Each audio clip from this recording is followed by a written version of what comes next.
সুপ্রিয় দর্শক, আসসালামু আলাইকুম। Welcome back to my channel.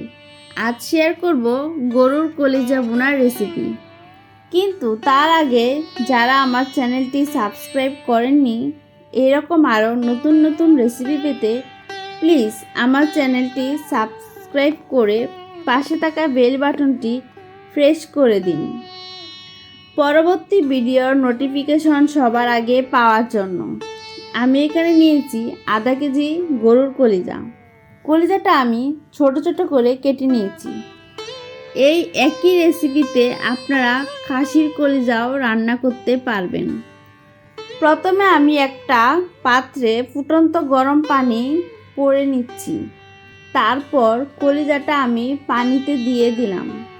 কলিজাটাকে আমি 8 থেকে 10 মিনিট ফুটিয়ে নেব।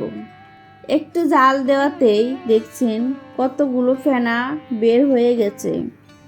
অনেকে হয়তো জানে না কলিজা পরিষ্কার কিভাবে করতে হয়, তাই আজ শেয়ার করলাম। কলিজাটা ভালো করে আমি ধুয়ে নিয়েছি। কলিজার উপরে এরকম একটা আবরণ আছে, এটা একটু টান দিলেই সহজে তুলে নিতে পারেন। এই আবরণটা প্রত্যেকটা কলিজা থেকে আমি তুলে ফেলে দেব, এতে কলিজা রান্নাটা নরম হয়।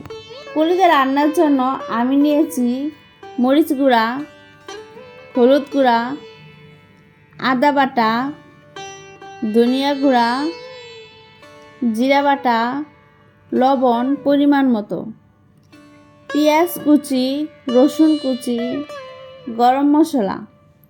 আমি একটা ছোট আলু কেটে নিয়েছি। কড়াইটা চুলায় বসিয়ে দিলাম। কড়াইটা গরম হলে তেলটা দিলাম। এরপর পেঁয়াজ কুচি, রসুন কুচি দিয়ে নাড়াচাড়া করে দিলাম।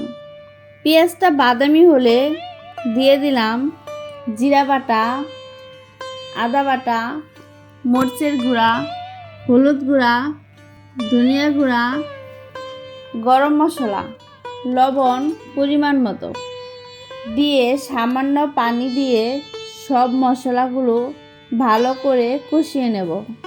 মশলা কষানো হলে কলিজাটা দিয়ে দিলাম। একটু নাড়াচাড়া দিয়ে কড়াই যেন না লেগে যায়, তাই আরেকটু পানি দিয়ে ঢেকে দিলাম কিছুক্ষণের জন্য। ঢাকনাটা খুলে আলুটা দিয়ে দিলাম। আবার সিদ্ধ হওয়ার জন্য একটু ঢেকে দিলাম।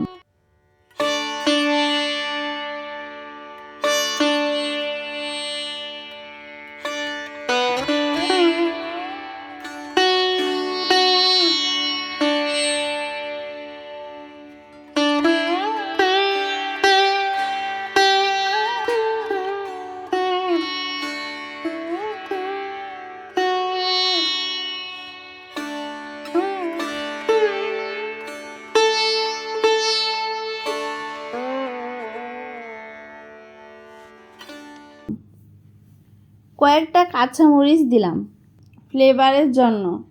কলিজাটা কিন্তু রান্না হয়ে গিয়েছে। এখন আমি এখানে ভাজা জিরার গুঁড়া দিয়ে দিলাম।